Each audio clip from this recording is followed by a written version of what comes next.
I want to talk about Penny Dreadful City of Angels, Season 1, Episode 9, Sing, Sing, Sing. But before I do that, I just want to say I hope you all had a good Juneteenth. And for those of you who are fathers, I just want to wish you a happy Father's Day.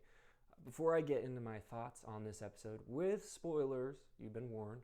If you're new to the channel, please subscribe. I love subscribers. So let's talk about Penny Dreadful City of Angels. Sing, Sing, Sing. So this was a very strong episode in my opinion.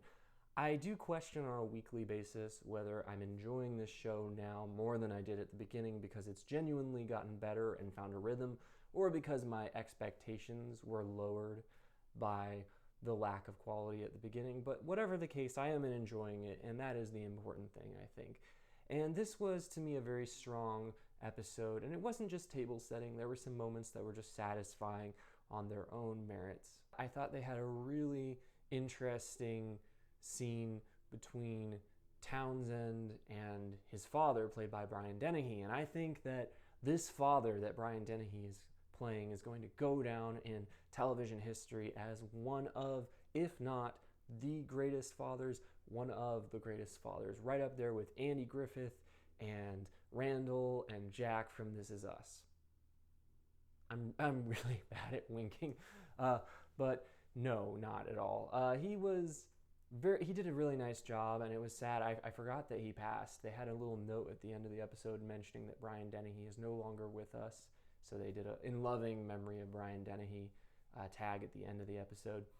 And I thought he did a really good job in this scene. He's quite imposing as an actor.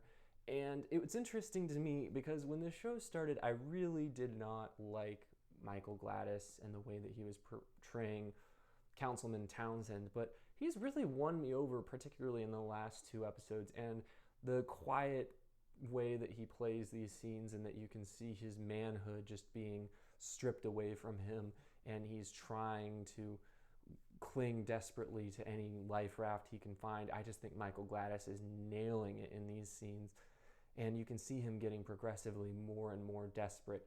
And I'm assuming that Alex was counseling him to kill Councilman Beck. I think that was what she was saying was the only card left to him, and I assume that what's going to probably happen is that he's going to have his young lover follow through on it, and that is going to probably put a rift between them, and their relationship will not be able to continue because they'll be torn apart by the fact that he forced him to do that. But we'll see where that goes.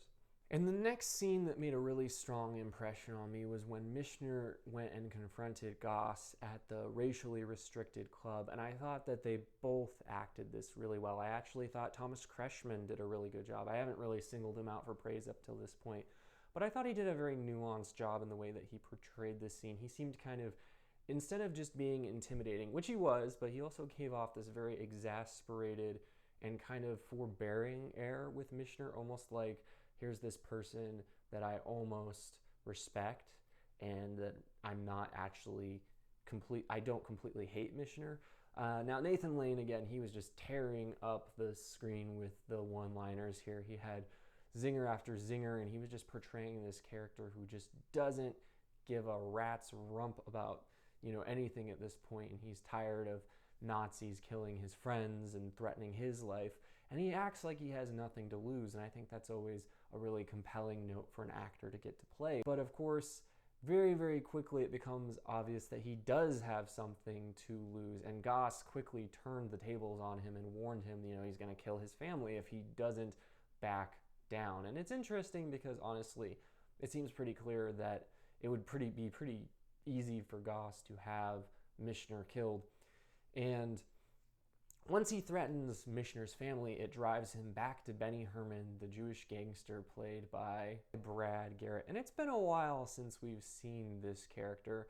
And it was interesting because when he last showed up, Lewis was just not ready to go to that extreme. And now he finally has been driven to the point where he's like, no, I have to make a deal with the devil. And it was a very telling scene when he says the line, if you to accept my help, it's forever, which basically, he's now on the take from Benny, and that's really interesting. And I 100% thought that Dottie was going to die and that the young scientist was going to get kidnapped by Kurt.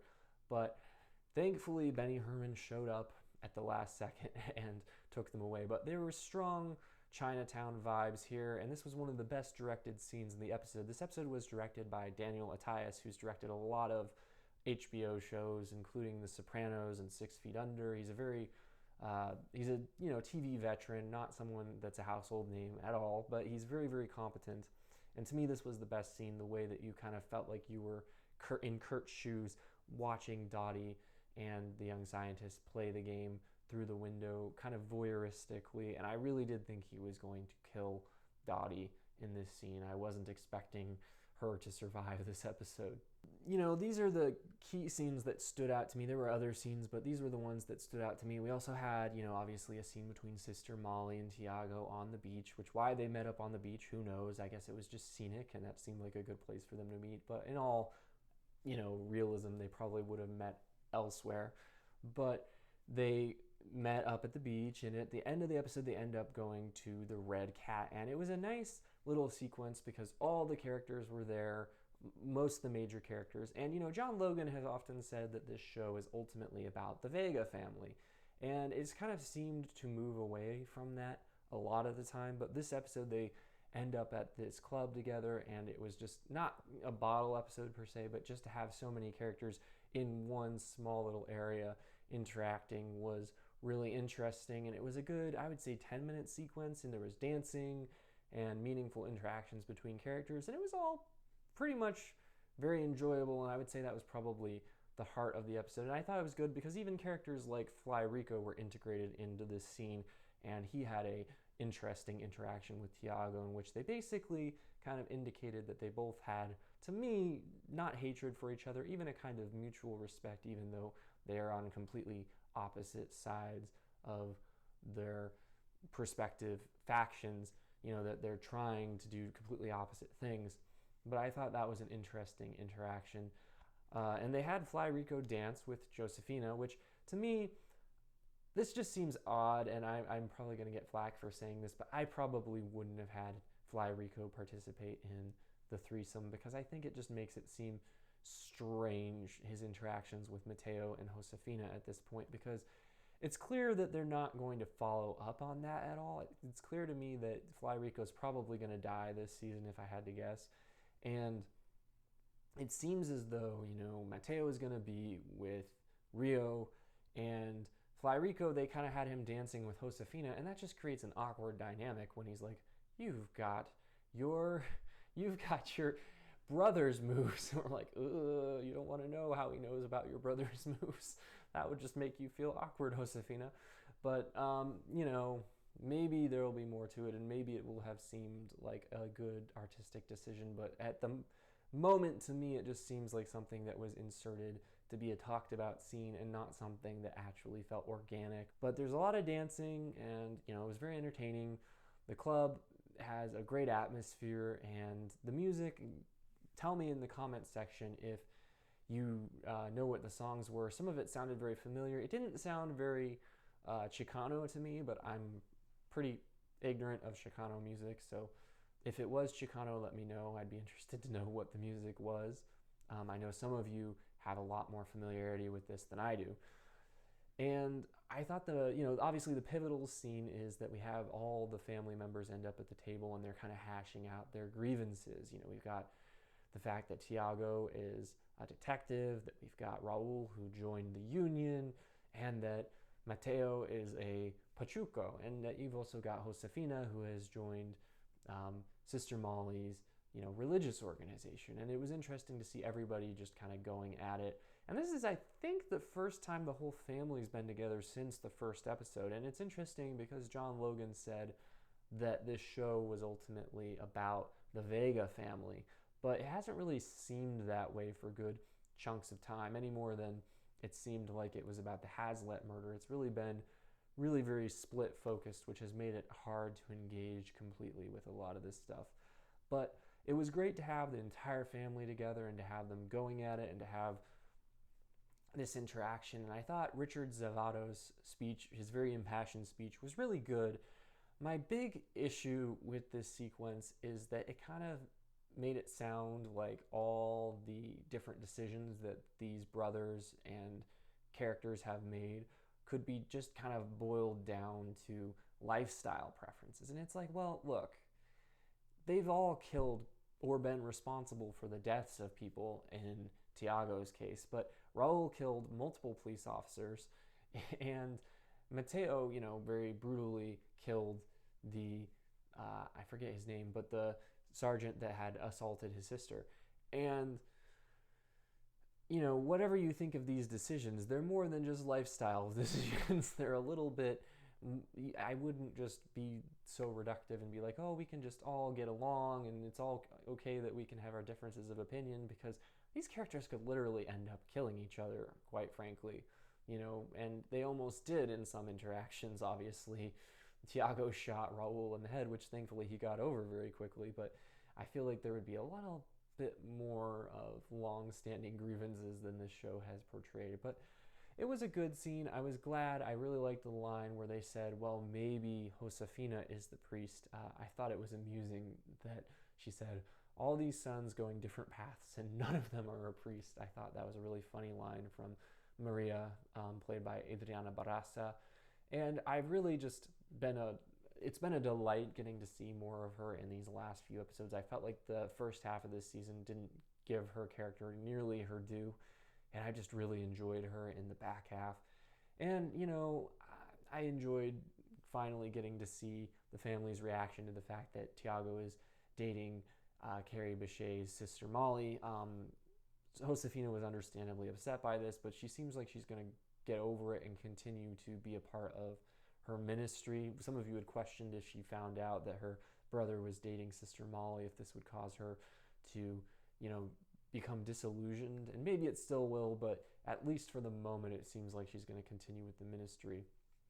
But here's where things got pretty intense. And the episode opened with this warning that there was going to be disturbing subject matter. And I was wondering what it was going to be, because often I've seen this warning on like 13 Reasons Why and other shows, and it's typically included for a sexual assault or a suicide or something of that nature. And ultimately, I think it had to do with the fact that we're at this cultural moment where people are very, very disturbed by the abuses of authority that the police have been committing all over the country. And this episode features the police officers, stopping the car, handcuffing Lewis inside the vehicle so that he can't stop them, and then lynching Diego for the crime that he confessed to, because Lewis convinced him it was the only way that he would have credibility when he gets into prison. And, this was probably the biggest moment this episode, and it wasn't a super narratively impactful moment, because for all intents and purposes, Diego was gonna die anyway. Like, once he copped to those killings, I think he was gonna get the death penalty. So I question whether the LAPD would really do this. If you can think of a historical example where a bunch of police officers in the Los Angeles area coordinated the lynching of someone who was on their way to prison, then I will stand corrected, but I just don't think it seemed all that plausible. But it is a show, so I'll just go with it as a show.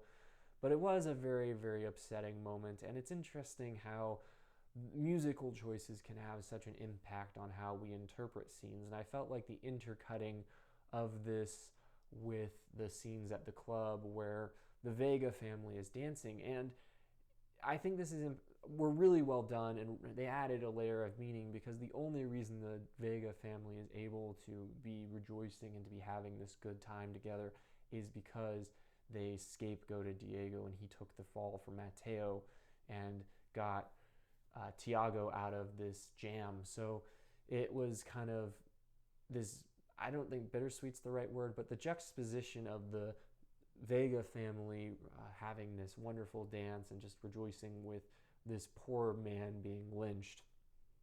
It was just really emotionally disturbing and striking, and I think it was a very, very strong artistic choice. Much the same as, and I'm not saying that this is as good as The Godfather by any stretch of the imagination, but in a similar way to how the juxtaposition of the killings at the end of the first Godfather film with the baptism of the main character's son, that juxtaposition has a similar effect to this one, I would argue. And I think it's a very, very well cut, very, very well edited sequence. And it added a lot to both. I felt like it was a very striking way to end the episode. So those are my thoughts on Sing, Sing, Sing, the 9th episode of the first season of Penny Dreadful's City of Angels. But let me know what you thought in the comments. You can watch more videos right now, and please consider subscribing if you like what I'm doing. That's Plot First review of Penny Dreadful City of Angels, Season 1, Episode 9, Sing, Sing, Sing.